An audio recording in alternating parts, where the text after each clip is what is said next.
Buena inmunología, vamos a continuar con el tema 9, que trataba de la respuesta inmune humoral, y vamos obviamente a abordar la segunda parte, que va a tratar de la distribución y las funciones de las inmunoglobulinas. Bueno, vamos a comenzar con una tabla que resume los distintos tipos de inmunoglobulinas respecto a su actividad funcional, a las distintas funciones que ejercen y también a su distribución por el organismo. En primer lugar, bueno, hay algunas cosas que pueden sorprender en la tabla. Primero, que no hay solo 5 clases de inmunoglobulinas, sino que hay alguna más, porque la IgG tiene 4 subclases, IgG1, 2, 3 y 4. Algunas, ahora veremos, cumplen funciones diferentes. Y luego también la IgA, también hay 2 subclases, aunque no están indicadas en esta tabla, que es la IgA1 y la IgA2, pero no están indicadas posiblemente porque las funciones de las dos son muy similares.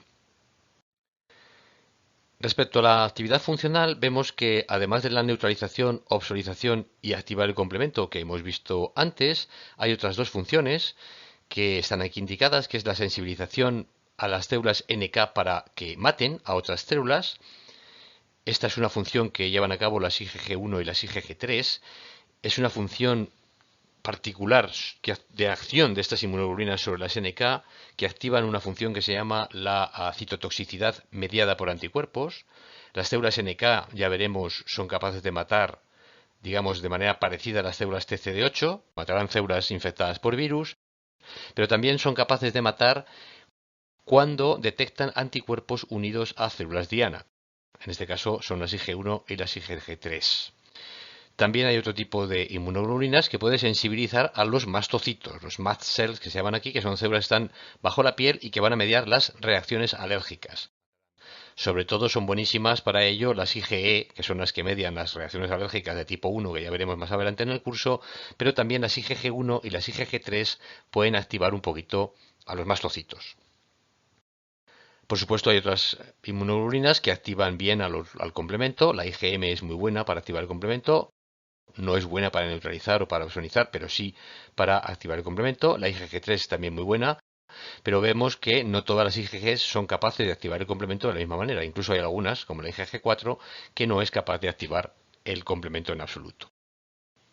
Con respecto a la distribución, tenemos que esta también varía respecto al tipo de inmunoglobulina de la que hablemos.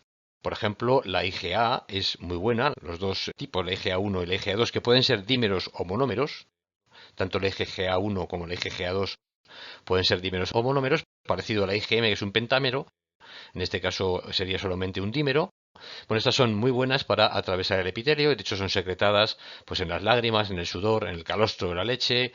Son capaces de ser secretadas estas inmunoglobulinas, mientras que las demás pues no son capaces de atravesar este epitelio, quizás la IgM un poquito.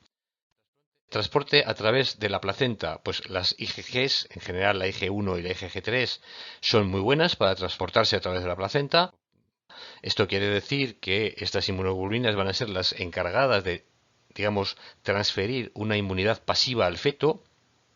Pasiva quiere decir que el feto no pone en marcha los mecanismos inmunitarios, pero que pasivamente recibe la ayuda de la madre a través de estas inmunoglobulinas que son capaces de atravesar la placenta.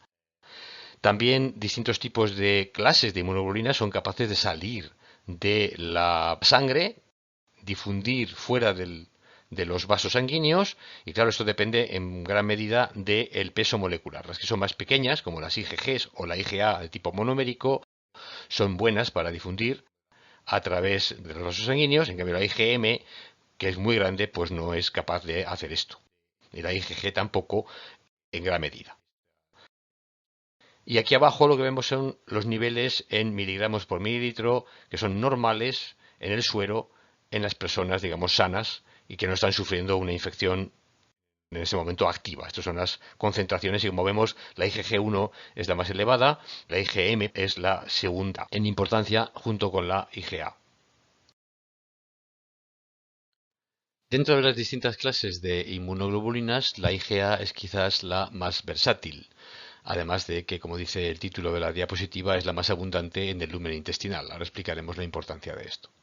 Pero decíamos que era la más versátil porque, bueno, hemos dicho que existen dos clases, la IgA1 y la IgA2, y las dos pueden ser monoméricas o diméricas. Pero las dos pueden estar o bien digamos, en el interior del organismo, en la sangre, donde pueden actuar neutralizando antígenos y también activando el complemento u opsonizando a los microorganismos, aunque no son tan buenas como las IgG para estas funciones, pero lo más importante es que pueden ser tanto la IgA1 como la IgA2 secretadas desde la parte interna del organismo a la parte exterior, atravesando epitelios como los del intestino, los epitelios de los ductos, por ejemplo, de la saliva o de las lágrimas o de la glándula mamaria, como hemos mencionado antes. Bueno, aquí tenemos un ejemplo de la importancia de esta capacidad en el intestino. Las células B, que están en la parte basal del intestino, son capaces de secretar, de producir IgA cuando han cambiado la clase correctamente, y esta IgA es transportada desde la parte basal del intestino a la parte luminal, que es por donde pasan los alimentos. La parte del lumen es, digamos, la parte interna del tubo intestinal, y es transportada ahí mediante un proceso que se llama transcitosis, que implica la unión de la IgA a un receptor que se llama el receptor poli-Ig, y mediante un proceso de endocitosis hay un tránsito, ¿verdad? La transcitosis sería el tránsito a través de la célula que va desde la parte basal del intestino hasta la parte luminal. Aquí en esta parte luminal la IgA puede quedarse unida al moco. Este moco es una parte importante en las defensas del organismo frente a la flora intestinal. Puede haber bacterias que pueden intentar penetrar a, digamos, el epitelio, y el moco lo que va a hacer va a ser adherirlas e impedir que puedan fijarse fuertemente sobre las células, en este caso los enterocitos del intestino, y puedan dañarlas y puedan entrar al organismo mediante este daño celular. Bueno, este moco es importante para ello, y también es importante porque la IgA se queda adherida a este moco, y en este moco es capaz de neutralizar bacterias, es capaz de neutralizar toxinas, que estas toxinas podrían ser las que mataran a estos enterocitos y pudieran ser las que, por tanto, facilitaran la invasión de estas bacterias de la flora intestinal, o incluso algunas bacterias patógenas que pueden entrar también con los alimentos, entrar dentro del organismo y formar un foco de infección.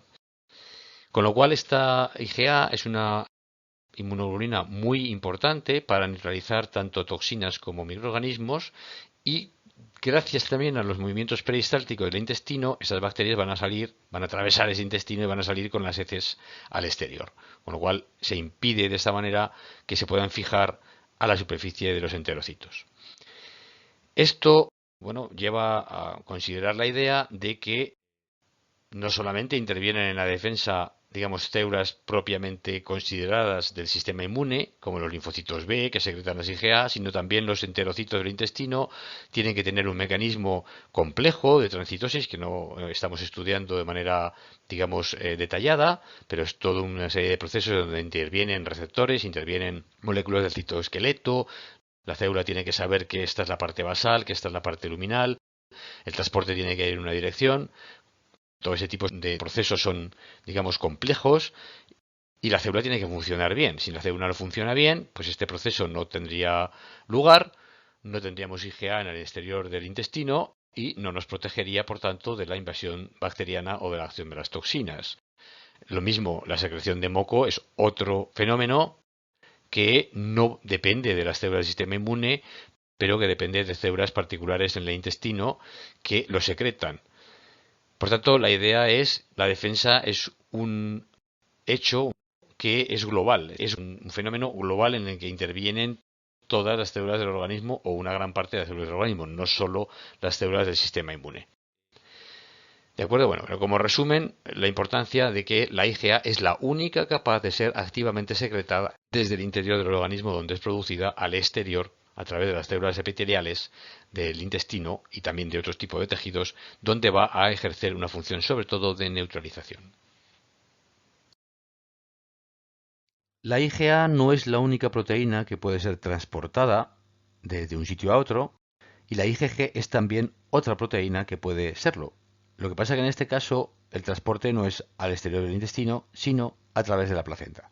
Existe un receptor para esta parte Fc de la proteína IgG, de la inmunoglobulina G.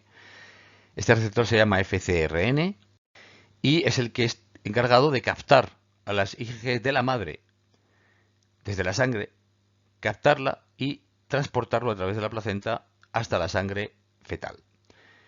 Aquí abajo tenéis un enlace en el cual, si luego hacéis clic, cuando salgáis de la presentación o vayáis a la presentación, hacéis clic sobre él, os llevará a una página de esta organización que es parte de una base de datos que se llama el Protein Data Bank, y en esta base de datos se encuentran los datos, obviamente valga la redundancia, de las estructuras tridimensionales de muchas proteínas. En este caso sería la estructura de esta proteína FC y de el FcRn, con la cual pues podéis moverla en el espacio, podéis cambiar el tipo de, digamos, presentación, en cómo se presenta la proteína, en fin. Podéis jugar un poquito con esto para que veáis la cantidad de datos y la potente, digamos, capacidad de análisis que tienen las tecnologías modernas para poder descubrir la estructura tridimensional de las proteínas, lo cual es de gran ayuda a la hora de saber o de intentar averiguar, por ejemplo, cómo diseñar un fármaco o algo que me bloquee un determinado punto de una proteína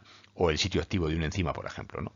Bueno, simplemente es un paréntesis que os he querido mostrar, ya que esta imagen mostraba la estructura de este receptor y de las FC. Notemos, obviamente, sobre todo los dominios inmunoglobulinas, con los que tendríamos que estar familiarizados, con esa hoja beta plegada y esos bucles, ¿vale?, que mantienen la estructura, bueno, unen las hebras de la hoja beta que mantienen la estructura de este dominio inmunoglobulina. Y el FC obviamente aquí también lo tiene, pero el receptor es también una proteína que es parte del dominio de las inmunoglobulinas. De hecho, está relacionada con los MHC de tipo 1, aunque obviamente no presenta péptidos en absoluto, ¿no? Es un receptor diferente completamente, pero que no obstante su estructura forma parte de esta superfamilia de las inmunoglobulinas. En este esquema del cuerpo humano de una mujer embarazada, en este caso, se intenta representar dónde se encuentran las distintas clases de inmunoglobulina distribuidas por el organismo. La IgG, que está aquí en este color rosa, pues se encuentra por la sangre. El corazón representa la sangre del sistema circulatorio, se encuentra en la sangre, pero también se encuentra en los tejidos, es decir, ha salido fuera de la sangre y se encuentra en el líquido intersticial que baña todo el organismo. Ha sido capaz también de atravesar la placenta y ha llegado al feto, donde, pues ya digo, funcionará estas IgGs como una inmunización pasiva en cuanto el feto nazca. Las IgMs, en cambio, están solo en el sistema circulatorio, no solo en el corazón, sino en toda la sangre.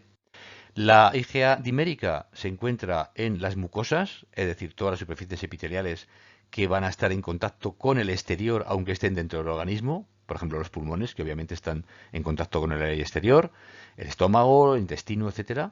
Y luego la IgE, que la función de esta inmunoglobulina era sobre todo la sensibilización de los mastocitos, lo vimos en la tabla que daba inicio a esta parte de la presentación. Bueno, pues esta IgE está captada por receptores de los mastocitos que se encuentran en las superficies epiteliales del organismo, tanto la piel externa, que está obviamente en contacto con el mundo exterior, como las pieles internas de los órganos, que aunque estén formando parte del interior del organismo, están también en contacto con el mundo exterior. Entrando ahora a analizar un poquito más en detalle las funciones de los anticuerpos, una de las más importantes es la neutralización, y en particular la neutralización de toxinas. Las toxinas son, como dice aquí, proteínas que son internalizadas por las células a través de endocitosis mediada por receptores, y una vez que han sido internalizadas, pues ejercen una función tóxica en el interior de la célula y matan a esta célula que las ha internalizado. A veces una sola molécula de toxina es suficiente para matar a una célula. Las toxinas, que son proteínas producidas por las bacterias, a lo largo de la evolución, obviamente, han sido diseñadas, entre comillas lo de diseñadas, seleccionadas, para utilizar una proteína de la membrana celular como receptora.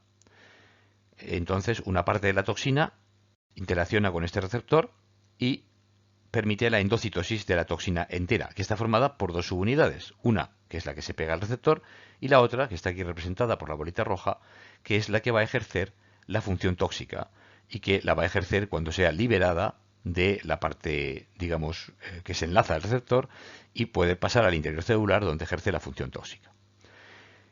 Para evitar la acción de estas toxinas, lo mejor es neutralizarlas. Y neutralizarlas supone generar anticuerpos dirigidos contra la parte de la toxina que es capaz de unirse al receptor que la célula tiene y que es utilizado por la toxina para ser endocitada. Entonces, bueno, en este caso tendríamos un anticuerpo que se pegaría a ese mismo epítopo y que neutralizaría la toxina. Podría pasar, no obstante, abriendo nuestra mente, que hubiera también anticuerpos que se pegaran en el lugar de la parte tóxica, en esta bolita roja que tenemos aquí. Bueno, este anticuerpo en principio no neutralizaría la toxina porque no impediría que la parte que se une al receptor se uniera al receptor y fuera endocitada. Excepto que si el anticuerpo es muy grande, tendríamos un impedimento estérico, es decir, se metería en medio de, digamos, la toxina y el receptor y también impediría la unión a este receptor, aunque no se hubiera unido al epítopo que se une a él, simplemente pues de alguna manera molestaría en el espacio, estéricamente molestaría y este epítopo no se podría utilizar como epítopo que se enlace a este receptor. También igualmente podría pasar que si la toxina tiene un anticuerpo unido a esta bolita roja, que obviamente no está aquí en la figura, que no impidiera que la toxina se uniera al receptor, podría ser endocitada, pero el anticuerpo una vez endocitado a lo mejor podría impedir que la toxina, es decir, la parte tóxica, funcionara, porque estaría unido a esta parte tóxica, con lo cual también sería un anticuerpo neutralizante o al menos parcialmente neutralizante de la acción de la toxina. Digo esto porque normalmente los anticuerpos, las figuras muestran aquí un anticuerpo que se pega a una cosa, pero normalmente cuando hay un antígeno, este antígeno tiene muchos epítopos y cada uno de los epítopos va a estimular una respuesta inmune o la generación de un anticuerpo contra ese epítopo. Y todos juntos, esos epítopos, si son todos neutralizados a la vez, o al menos por la gran mayoría de anticuerpos que se han producido contra ellos, pues obviamente la neutralización es mucho mayor que no solamente la de un anticuerpo solo que se pudiera unir a un epítopo concreto. Además de a las toxinas, los anticuerpos pueden también neutralizar los virus, lo cual es una función absolutamente fundamental. Ya hemos visto en el curso que las células T citotóxicas, las TCD8, son capaces de matar a células infectadas por virus. Bien, se sabe hoy que no son capaces ellas solas de mantener a raya a una infección vírica y necesitan del concurso de inmunoglobulinas que neutralicen a estos virus y les impidan unirse a proteínas de nuevo de la membrana que son necesarias para que estos virus sean endocitados, liberen su material genético en el interior de la célula y se reproduzcan. Entonces, estas inmunoglobulinas, que normalmente van a estar dirigidos contra epítopos de la superficie del virus, claro, pues van a unirse a estos epítopos, van a impedir que el virus se una al receptor, que se produzca esta endocitosis, la fusión del virus con obviamente, la membrana de esta vesícula endocitada, la liberación del material genético, es decir, van a impedir, obviamente, que el virus infecte a las células. Y es una función absolutamente fundamental para las infecciones víricas o para mantenerlas a raya. Y es una de las, digamos, funciones importantes de las vacunas contra, por ejemplo, el virus de la gripe, que muta cada año. No es que quiera mutar el virus, las mutaciones se producen al azar, pero al final algunos de estos mutantes consiguen que esos anticuerpos neutralizantes contra el virus anterior no neutralicen al virus siguiente. Lo veremos con más detalle en el tema 12, este tema de cómo las mutaciones ayudan a los microorganismos a evadir al sistema inmune. Otro papel importante de los anticuerpos es también la neutralización de las bacterias que se adhieren a la pared celular y que necesitan ser internalizadas por las células para reproducirse en su interior. Algunas bacterias tienen moléculas en su superficie que pueden unirse a otras de la superficie de las células a las que van a infectar, que actúan como receptores de estas moléculas bacterianas. Cuando la unión se produce, la bacteria puede ser internalizada, es endocitada y en el interior de la célula va a reproducirse y va a infectar a esta célula. Los anticuerpos pueden, obviamente, unirse a estas moléculas, que son los ligandos de estos receptores, e impedir que la bacteria se adhiera a la superficie celular y sea internalizada. Con lo cual también tenemos pues esta función importante de los anticuerpos, que es la de neutralizar a bacterias que necesitan infectar a las células para su reproducción y supervivencia. Como ya hemos dicho, una función también importante de los anticuerpos es la activación del complemento, particularmente la activación por la vía clásica, que necesita de la unión de este componente C1q a las moléculas de inmunoglobulina que se han unido a un antígeno. Esta sería, por tanto, Una función importante, la activación del complemento por la vía clásica, pero claro, la activación del complemento solo debe producirse cuando las inmunoglobulinas están unidas a un antígeno. O sea, la C1q debe ser capaz de distinguir entre una IgM que está en el plasma y que no está unida a un antígeno, o una IgG que también está en el plasma y que no está unida a un antígeno, con una IgM que sí que se ha unido a la superficie de una bacteria, por ejemplo, o con las IgGs que se han unido a la superficie de una bacteria.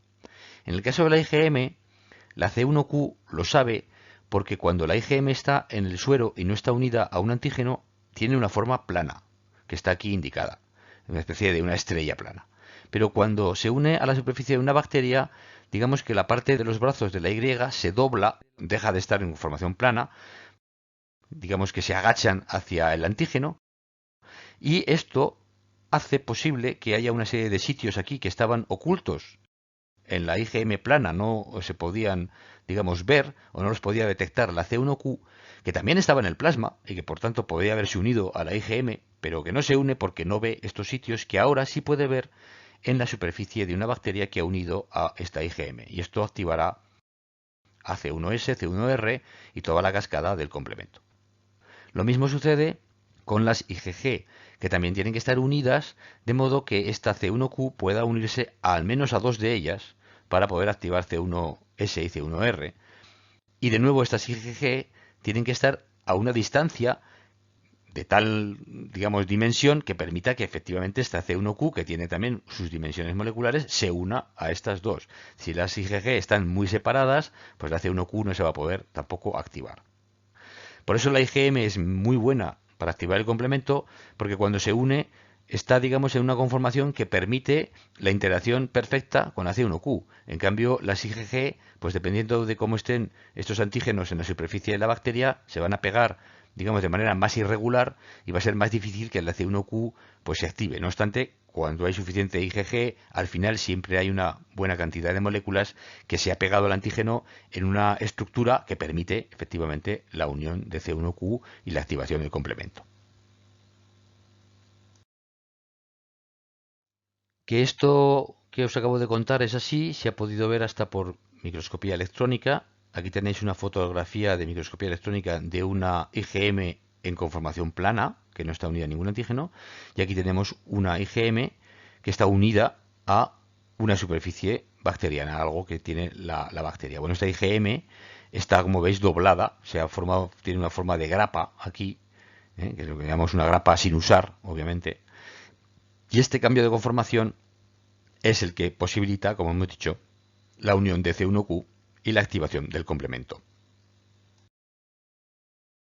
Una vez neutralizado un antígeno, lo que se suele formar son los llamados inmunocomplejos, que están aquí, que son estructuras macromoleculares formadas por la unión de muchos antígenos y de muchos anticuerpos.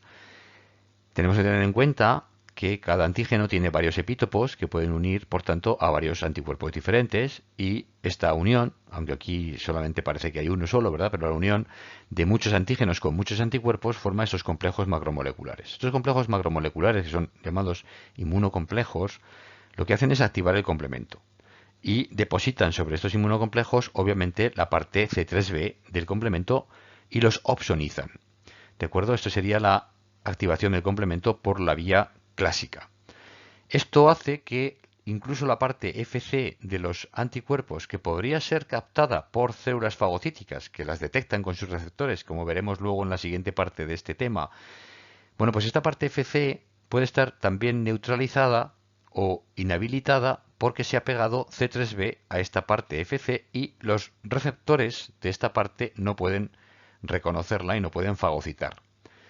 Entonces, la manera de eliminar estos inmunocomplejos de la circulación, que son estas toxinas neutralizadas, por ejemplo, consiste en que hay unos receptores de complemento que están expresados por los eritrocitos que van a captar a la parte C3b de este inmunocomplejo que ha sido opsonizado por el complemento. Estos eritrocitos son obviamente transportados por la circulación sanguínea y llegan al bazo o llegan al hígado, donde están unas células fagocíticas residentes que, gracias a que tienen receptores de complemento también y también a receptores FC, pueden detectar la parte FC, algunas de las FC que no han sido neutralizadas por el C3b, pero también captan el C3b de este complemento que opsoniza a este inmunocomplejo, se lo quita al eritrocito, se lo roba, digamos, lo tira de él y lo fagocita y lo digiere y lo destruye. Fijaos que aquí hay un juego de afinidades y de avideces por parte de los inmunocomplejos y de los receptores, tanto de los eritrocitos como de los fagocitos del hígado y del bazo. Al final, como los fagocitos del hígado y del bazo tienen también los receptores FC, digamos que pueden tirar con más fuerza de estos inmunocomplejos y arrebatárselos a los eritrocitos, limpiarlos de la superficie del eritrocito, dejar al eritrocito limpio de nuevo para que pueda volver a captar más inmunocomplejos, obviamente, en su periplo por la circulación. Bueno, todas estas, digamos, cambios de afinidades, avideces, etcétera, son modulaciones de interacciones químicas que, no obstante, hacen posible que el sistema inmune funcione, obviamente, de manera adecuada. Y ya veremos en la parte siguiente de este tema que este juego de afinidades y de avideces es fundamental para que las células distingan cuando hay una inmunoglobulina que ha captado un antígeno y cuando no lo ha captado.